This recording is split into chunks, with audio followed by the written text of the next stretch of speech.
అస్సలు మన ఇండియన్స్‌కి ఎంత చెప్పినా అర్థం గాదు.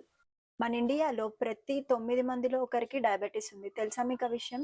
అసలు డయాబెటిస్ అంటే ఏంటి? దాన్నెలా రివర్స్ చేసుకోవచ్చు అనేది నేను ఈరోజు మీకు చెప్తాను. అసలెందుకు ఇన్ని కేసెస్ ఎక్కువైపోతున్నాయంటే హై ఇంటేక్ ఆఫ్ కార్బ్స్. మేము అన్నం, పప్పే తింటాము. ఇంకా ప్రోటీన్ తినండి అంటే ప్రోటీన్ అంటే డ్రగ్స్. ఇంకా యాక్టివిటీయే ఉండదు. స్ట్రెంత్ ట్రైనింగ్ చేయండి అంటే అదేదో పెద్ద ఇదిలాగా బిహేవ్ చేస్తారు. వాకింగ్ అన్నా చేయండి అంటే అది ఉండదు. ఏది చేయకుండా ఉంటే ఇట్లనే డయాబెటిస్ ఎక్కువైపోతాయి. అసలిప్పుడు మీరు డయాబెటిస్‌ని రివర్స్ చేయాలన్నా, ప్రివెంట్ చేయాలన్నా ఫస్ట్ మజిల్ బిల్డ్ చేసుకోవాలి. ఇప్పుడు మీరు తిన్న ఫుడ్ ఏదైనా కూడా అది గ్లూకోజ్ కింద కన్వర్ట్ అయ్యి బ్లడ్‌లో సర్క్యులేట్ అవుతూ ఉంటది. అప్పుడు ఇన్సులిన్ రిలీజ్ అయ్యి మీ బ్లడ్‌లో ఉన్న షుగర్స్‌నంతా మజిల్స్‌లోకి డైవర్ట్ చేస్తది. ఇంకా రిమైనింగ్ మొత్తం ఫ్యాట్ కింద కన్వర్ట్ అయితది. అసలు మీకు మజిలే లేకపోతే ఇంకా బ్లడ్‌లో ఉన్న షుగర్ ఎటువైపు ఎళ్తది? మీకు సింపుల్‌గా చెప్పాలంటే ఇప్పుడు ఒక రోడ్ ఉంది. ఆ రోడ్ అనేది బ్లడ్ వెసెల్స్ అనుకోండి. పార్కింగ్ స్లాట్స్ అనేవి మజిల్స్ అనుకోండి.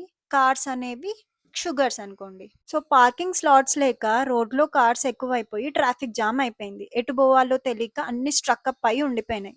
ఇప్పుడు దీనికి సొల్యూషన్ ఏంటి? పార్కింగ్ స్లాట్స్ పెంచాలి. అప్పుడు ఎక్కువగా ఉన్న కార్స్ అన్నీ రోడ్ పైనుంచి వెళ్ళిపోయి పార్క్ చేసుకుంటాయి. సో, సేమ్ ఇలాగే పార్కింగ్ స్లాట్స్ అనేవి మజిల్స్ అన్నమాట. మీరు మజిల్స్‌ని బాగా పెంచుకొని, షుగర్స్‌ని దాంట్లో పార్క్ చేసుకుంటే సరిపోతది. బ్లడ్ గ్లూకోజ్ లెవెల్స్ ఈజీగా డౌన్ అయిపోతాయి. ఇప్పుడు మజిల్స్ పెంచుకోవాలంటే మీరేం చేయాలి?